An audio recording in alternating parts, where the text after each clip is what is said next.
Hello दोस्तों, स्वागत है आपका अपने YouTube चैनल प्ले स्टडी पे। तो प्यारे साथियों, आज की इस वीडियो में मैं आप सभी को बताऊंगा करुण रस, हास्य रस, वीर रस, श्रृंगार रस का परिभाषा और एक प्यारा सा उदाहरण।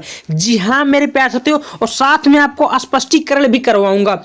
देखिए, आपको बता देना चाहता हूँ प्यारे साथियों, ये क्लास 10 क्लास 12 दोनों के लिए बहुत ही ज़्यादा इंपॉर्टेंट है। अगर आप लोग इसको आराम से तैयार करके जाते हो ना, तो देखा जाए तो करुण रस 2 नंबर का बोलता है, हास्य रस भी 2 नंबर का है, वीर रस भी, श्रृंगार रस। देखा जाए प्यार साथियों, तो आज की इस वीडियो में मैं 8 नंबर आपको पूरा करवाने वाला हूं क्लास 10 क्लास 12 का। ये वीडियो दोनों के लिए बनाया जा रहा है। और एक बात और बता देना चाहता हूं, इसमें आप सभी को बहुत ही आसान तरीके से सीख जाओगे, गारंटी लेता हूं, और जीवन भर नहीं भूल पाओगे, क्योंकि बहुत ही सरल तरीके से बताऊंगा। उससे पहले अगर मेरे चैनल पर नए हैं तो प्लीज हाथ जोड़कर निवेदन है, चैनल को सब्सक्राइब कर लीजिएगा और वीडियो को लाइक कर लीजिएगा। और कैसे आपको लिखना है चलिए बताता हूं उससे पहले, और वीडियो को ध्यान से देखिएगा, तभी आपको चारों रस याद हो जाएगा। ठीक है, और रोला सोचा छंद नहीं देखे हैं, वीडियो का डिस्क्रिप्शन में है, जाकर देख लीजिएगा। तो प्यारे साथियों, सबसे पहले मैं आपको बता देना चाहता हूं, सबसे पहले आपका आता है करुण रस। बोर्ड एग्जाम में बोलता है कि करुण रस का परिभाषा एवं उदाहरण सहित दीजिए। तो सबसे पहले आपको करुण रस का परिभाषा कैसे देना होगा, बहुत ही सरल तरीके से। तो सबसे पहले बोर्ड परीक्षा में आपको परिभाषा लिखना होगा प्यारे साथियों, कि करुण रस का अस्थायी भाव क्या होता है, शोक होता है। ऐसे ये नीले पेन से करिएगा, ये काले पेन से करिएगा, कि देखने में अच्छा लगे। करुण रस का अस्थायी भाव क्या होता है, शोक होता है। ये आपका होता है प्यारे साथियों, ऑब्जेक्टिव में कभी कभी पूछ लेता है कि करुण रस का परिभाषा क्या होता है, अस्थायी भाव क्या होता है, तो आपको बताना शोक। ठीक ना, यहां तक क्लियर हुआ। चलिए, अब आपको लिखना होगा परिभाषा में कि जब कोई मनचाही वस्तु को गायब हो जाने पर हृदय शोक से भर जाए तो उसे हम क्या कहते हैं, करुण रस बोलते हैं। कहने का मतलब प्यार साथियों ये है कि मान लीजिए आप कहीं जा रहे हैं, सज बज के मुंबई जा रहे हैं, दिल्ली जा रहे हैं, आपके पास बहुत ज़्यादा पैसा है या कोई सामान है, बहुत बड़ा सामान है, बाइक लेकर जा रहे हैं, कुछ भी लेकर जाए, वहीं गायब हो जाए तो आपके मन में कुछ ऐसा फील होगा, मतलब रोवाई टाइप, यानी कि दुखी टाइप फील होगा। तो वही करुण रस होता है। समझ में आया, क्लियर हुआ प्यार साथियों। चलिए, अब चलिए हम उदाहरण में इसका देख लेते हैं। उदाहरण कैसे लिखना होगा, तो सबसे पहले उदाहरण में प्यार साथियों आपको लिखना होगा कि देखिए, उदाहरण में मैं एक छोटा सा और लिया हूं आपको बताने के लिए। देखिए, ए मेरे दोस्त लौट के घर आजा, तेरे बिन जिंदगी अधूरी है। ये कहानी देखिए, आपका पिक्चर देखे होंगे शायद स्वर्ग, जो गोविंदा होता है उसका बड़ा भाई जो होता है भगेत देता है घर से, निकाल उसके घर वाले निकाल देते हैं, तो वही भाई छोटा जाता है। तो इसी पे एक गाना बनाएगा कि या ए मेरे दोस्त लौट के आजा, तेरे बिन जिंदगी क्या है, अधूरी है। तो इस प्रकार आप लोग प्यारा सा उदाहरण दोगे तो आपका 2 नंबर बन जाएगा। समझ में आया कि नहीं आया। चलिए प्यारे साथियों, मैं अब आपको क्या बताऊंगा, हास्य रस। ऐसे छोटा छोटा लिखोगे, एक भी नंबर कटने नहीं दूंगा भाई, मैं गारंटी लेता हूं। प्यार साथियों, आपका आता हास्य रस। अब बातों से समझ लीजिए कि हास्य, हास्य माने हंसी, समझ लीजिए, अपने शब्दों में समझ लीजिए, आपका नंबर मिलता जाएगा। तो प्यारे साथियों, इसका परिभाषा लिखना होगा कि हास्य रस का अस्थायी भाव क्या होता है, हास्य होता है। कहने का मतलब हास्य जो होता है एक प्रकार का मन में हंसी उत्पन्न होने वाला शब्द होता है, जिसको हम लोग अपने शब्दों में बोलते हैं हास्य रस।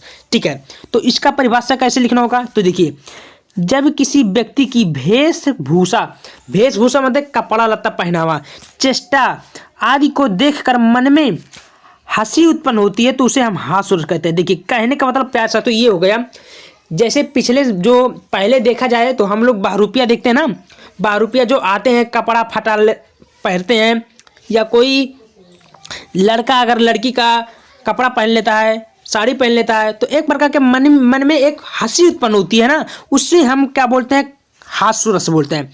छोटा छोटा लिखोगे, एक भी नंबर नहीं कटने वाला। ठीक है, समझ में आया। चलिए, अब इसका उदाहरण देखिए, छोटा सा उसका भी आपको उदाहरण दिखाऊंगा। क्या है कि हाथी जैसी देह है और गैंडे जैसी चाल, खरबूज सी खोपड़ी, तरबूज जैसी गाल। ठीक है, क्या लिखना होगा कि हाथी जैसी देह है और गैंडे जैसी चाल है और तरबूज सी खोपड़ी है, खरबूज जैसी गाल है। इस प्रकार आप लोग प्यारा सा उदाहरण दे सकते हो। क्लियर हुआ। चलिए, अब प्यार साथियों, अब आपको क्या लिखना होगा, वीर रस। और वीर रस का भाई पूछता है परिभाषा उदाहरण से कैसे लिखना होगा, आसान शब्दों में। तो सबसे पहले वीर, अपने मन में एक वीर हो, कहते ना अरे बाप ही कितना वीर है ना। तो इसका परिभाषा कैसे लिखेंगे कि वीर रस का अस्थायी भाव क्या होता है, उत्साह होता है। उत्साह भाई वीर कहते हैं जब लड़ाई उड़ाई करने जाते हैं कि ये बहुत वीर है, तो उसको सब लोग ताली बजाने लगते हैं, अपने हाथ ऊपर से ऐसे ऐसे जयकार लगाते हैं, वीर वीर ये पहलवान है, वीर है ना। इस प्रकार आप लोग समझ लीजिए। तो वीर रस का स्थायी क्या होता है? उत्साह। ये जरूर लिखना आगा आपको, बिना लिखे ये इसमें नंबर नहीं मिलेगा, ठीक ना।